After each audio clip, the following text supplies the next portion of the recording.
News control room से मैं आपके साथ हूं और लगातार बजट पर जो भी अपडेट्स आ रहे हैं उनको हम दर्शकों तक सबसे पहले पहुंचा रहे हैं। बजट पर हमारी मेगा कवरेज लगातार जारी है।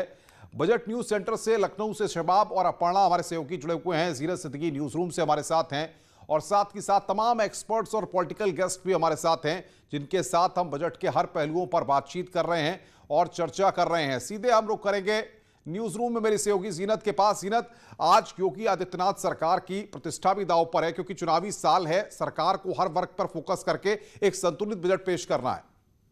बिल्कुल अनुपम, और इसे हम इस तरह से समझ सकते हैं कि सबसे पहले हमने देखा कि जो सबसे पहला बजट आया उसमें किसानों को फोकस किया गया था। जब हम योगी सरकार के कार्यकाल की बात करते हैं उसमें किसानों को फोकस किया गया। दूसरा बजट आता है तो औद्योगिक विकास की बात होती है और उस पर फोकस किया जाता है।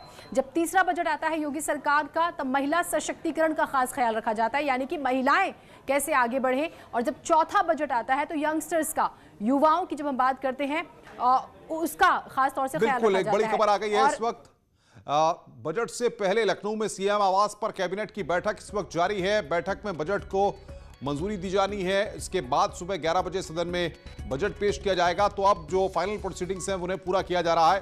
कैबिनेट की बैठक में बजट पर औपचारिक तौर पर मोहर लगेगी।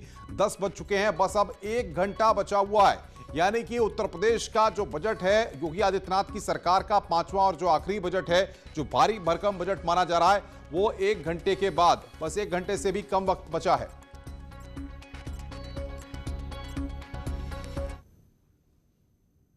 प्रदेश के सामने होगा बेहद ही चैलेंजिंग सिचुएशन, क्योंकि हम कोविड से निपटे हैं वो एक बात, लेकिन चुनावी साल में भी जाना है।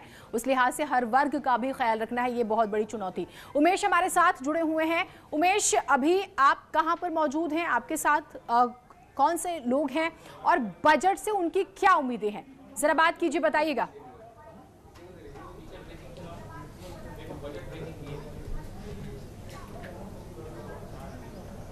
उमेश, आवाज आ रही है? शायद आवाज नहीं आ पा रही। उपेंद्र हमारे साथ जुड़े हुए हैं।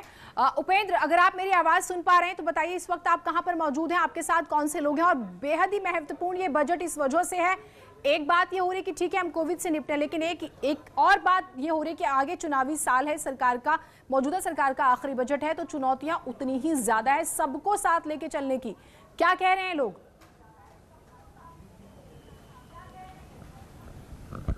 मैं इस वक्त सिगरा में खड़ा हूं, जो बनारस का जिसे कह सकते हैं सबसे बड़ा कमर्शियल सेंटर है। हमारे साथ खुद पूर्वांचल की सीए एसोसिएशन के पूर्व अध्यक्ष जय जी हैं। जय जी, किस तरीके से देख रहे हैं इस बजट को? चुनावी साल का बजट है ये।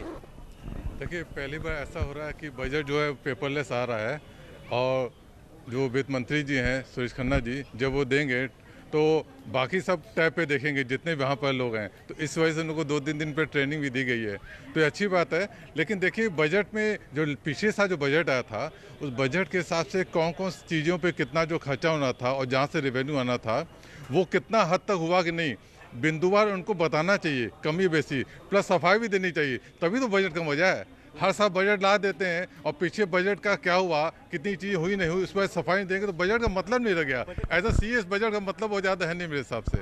तो आपको क्या लगता है कि कितना बड़ा, चूंकि आप इंफ्रास्ट्रक्चर को देखते हैं, लगातार रियल एस्टेट के बड़े नाम है, बनारस विकास से भी जुड़े हुए हैं, विकास प्राधिकरण, तो आपको लगता है कि बजट बेहद महत्वपूर्ण हो? किस नज़र से देख रहे हैं आप? देखिए, बजट तो बहुत ही महत्वपूर्ण है, क्योंकि इंफ्रास्ट्रक्चर प्रोजेक्ट्स पे काफ़ी खर्चा हुआ है, जो कि दिख भी रहा है।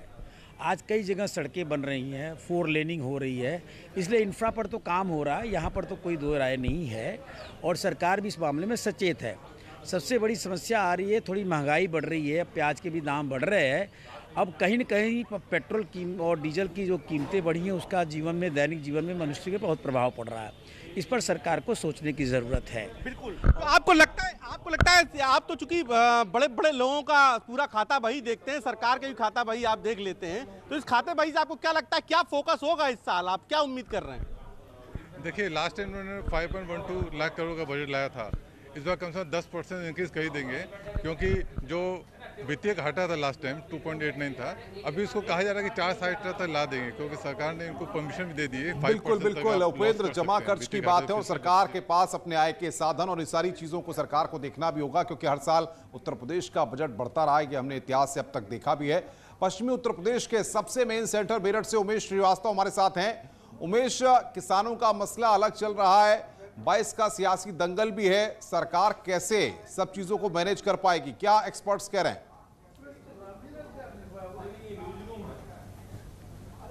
जी हाँ, देखिए, इस बजट से हर आमो खास को खासी उम्मीदें हैं। इस बजट से किसानों को उम्मीदें हैं, इस बजट से महिलाओं को उम्मीदें हैं, इस बजट से युवाओं को उम्मीदें हैं, इस बजट से श्रमिकों को उम्मीदें हैं। यानी कह सकते हैं कि उम्मीदों का पहाड़ है।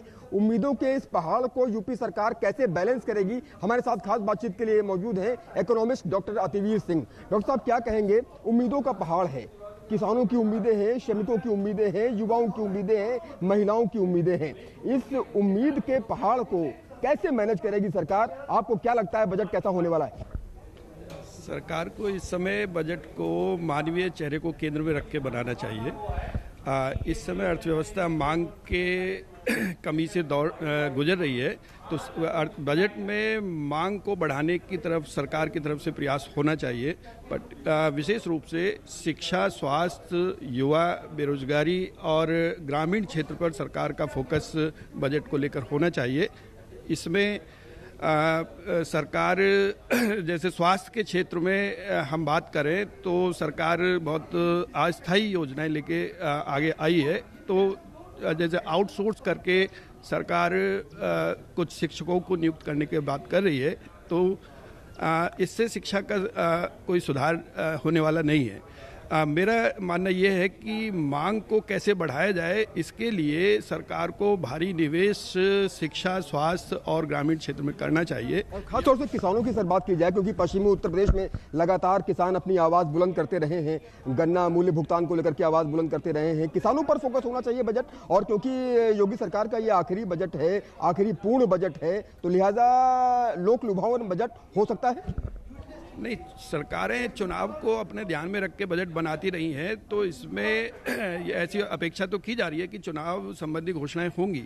लेकिन मेरा कहना यह है कि अर्थव्यवस्था को एक दीर्घकालिक विकास के रास्ते पर ले जाने के लिए न केवल शिक्षा, स्वास्थ्य पे खर्च बढ़ाना चाहिए, बल्कि ग्रामीण क्षेत्र में जो संपर्क मार्ग हैं वहाँ पर सरकार को अपना बड़ा निवेश करना चाहिए, जिससे कि वहाँ रोजगार मिलेगा लोगों को। और जब रोजगार मिलेगा तो उससे आय बढ़ेगी तो मांग बढ़ेगी। सर, आपने स्वास्थ्य की बात की है और ऐसा अनुमान लगाया जा रहा है कि वैक्सीनेशन को लेकर के सरकार एक बड़ा ऐलान कर सकती है। वैक्सीनेशन फ्री उपलब्ध कराने को लेकर के एक बड़ा ऐलान हो सकता है। क्या आपको लगता है कि ऐसा होने वाला है? ऐसा सरकार कर सकती है, लेकिन मेरा ये मानना है अर्थशास्त्र के सिद्धांत के अनुसार कि फ्री हमें केवल उन लोगों को देना चाहिए जो फ्री लेने के योग्य हैं। जो लोग अपना खर्च करके। ठीक है उमेश, आपके पास आएंगे। अपर्णा और शबाब हमारे साथ लखनऊ से जुड़े हुए हैं और लखनऊ बजट सेंटर है हमारा, जहां पर बजट से जुड़ी हर बड़ी खबर आ रही है। शबाब, बहुत कम वक्त रह गया जब बजट प्रदेश के सामने होगा। हम बार बार बात कह रहे हैं कि चैलेंजिंग है बहुत ज्यादा।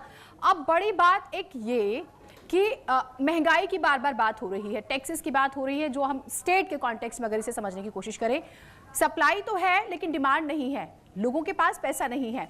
तमाम योजनाएं आपने चलाई, लोगों तक कितनी पहुंची नहीं, उससे ज्यादा जरूरी है कि अब लोगों का विश्वास, उसे लेके आपको आगे चलना है और इस वजह से चुनौती और बड़ी हो जाती है। बिल्कुल, देखिए चुनौतियां बड़ी हैं और जो बार बार बात हम लोग कह रहे हैं कि सरकार को चुनाव में जाना है, बीजेपी को चुनाव में जाना है और अपोजिशन को भी चुनाव में जाना है, उन्हें ये बताना होगा कि सरकार के क्या लूप होल रहे, बजट में क्या खामियां रही। पैनल के पास हम चलते हैं। मनीष शुक्ला जी हमारे पास भारतीय जनता पार्टी के प्रवक्ता हैं। मनीष जी, आपसे चर्चा की शुरुआत कर रहे हैं। बहुत सारी चीजें हैं, लेकिन मैं अभी एक अर्थशास्त्री को सुन रहा था, उन्होंने एक बहुत अच्छी बात कही। उन्होंने कहा सरकार अपना बड़ा सा बजट तो पेश करती है, लेकिन उसे अपने पिछले बजट का भी जो है हिसाब किताब देना चाहिए। अगर वो चिकित्सा में बजट को बढ़ा रही है तो वो ये बताए कि पिछली बार के चिकित्सा के बजट में ये पेश हुआ था और इतना ये खर्चा हुआ है। क्या कहेंगे इस पर? हेलो, देखिए निश्चित रूप से हिसाब किताब तो होना ही चाहिए और हमारी पार्टी और हमारी सरकार का ये शुरू से मानना है कि जनधन का उपयोग कितना हुआ और किस मद में हुआ और सही हुआ कि नहीं हुआ, ये जरूर पता चलना चाहिए। देखिए सबसे बड़ा बजट उत्तर प्रदेश के इतिहास का आज पेश होने वाला है। यद्यपि एक बड़ी वैश्विक महामारी से अभी देश गुजर रहा था, अभी भी कई राज्यों में उसका प्रकोप जारी है, देश ही नहीं पूरे विश्व में। उसके बावजूद जिस तरीके से अपने नागरिकों की सुरक्षा उत्तर प्रदेश ने की, साथ ही साथ एक बड़ा चैलेंज उत्तर प्रदेश के सामने था कि 35 लाख के करीब हमारे प्रवासी भाई वापस आए थे।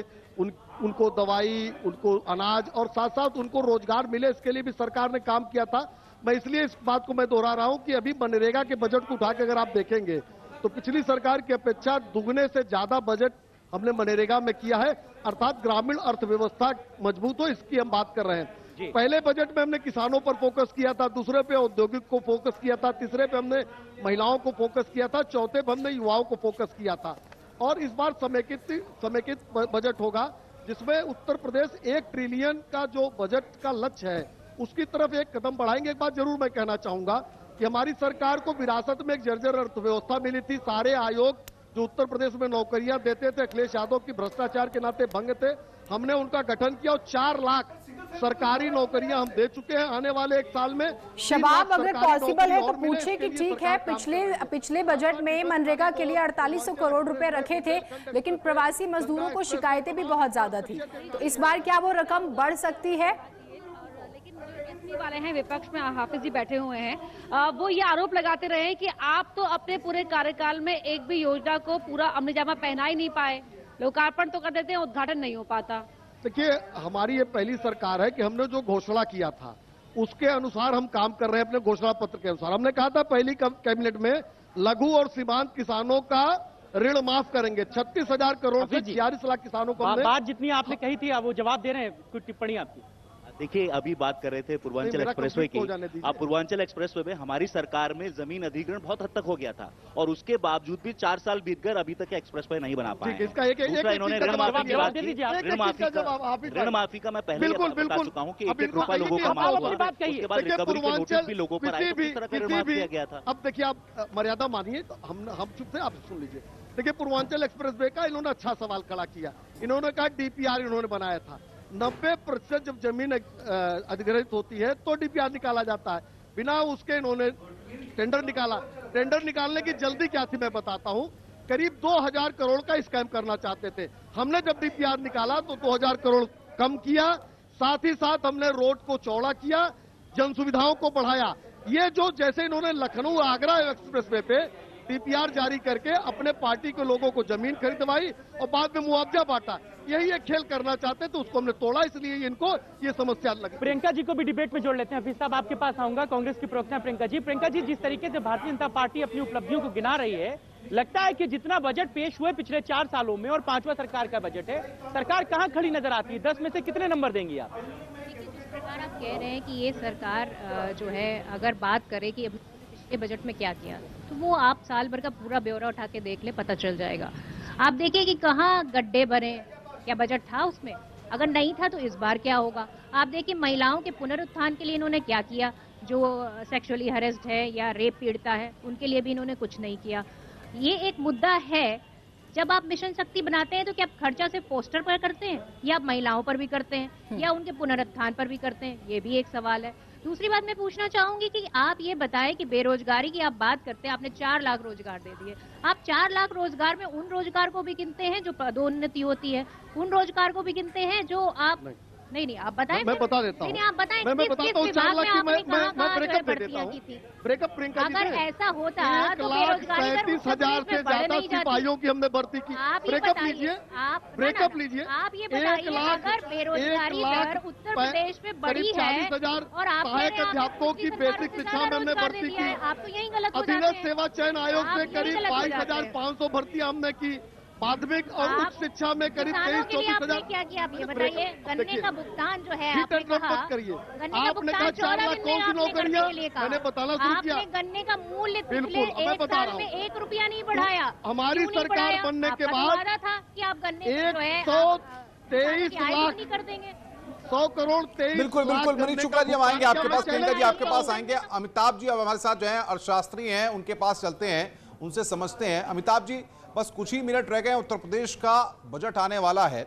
जरा आप हमारे दर्शकों को आसान भाषा में समझाइए कि आखिर ये बजट किस तरीके से महत्वपूर्ण है उत्तर प्रदेश के विकास के लिए, और सरकार जो इससे पहले 4 बजट पेश कर चुकी है, इस बार क्योंकि चुनावी साल है, किस तरीके से बैलेंस करने की कोशिश कर सकती है?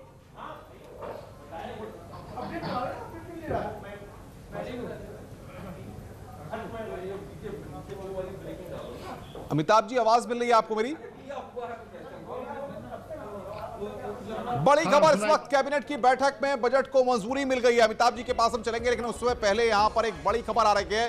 कैबिनेट की बैठक चल रही थी जिसमें बजट को मंजूरी मिल गई है। अब बस कुछ ही मिनट बाद 11 बजे सदन में उत्तर प्रदेश का बजट पेश किया जाएगा।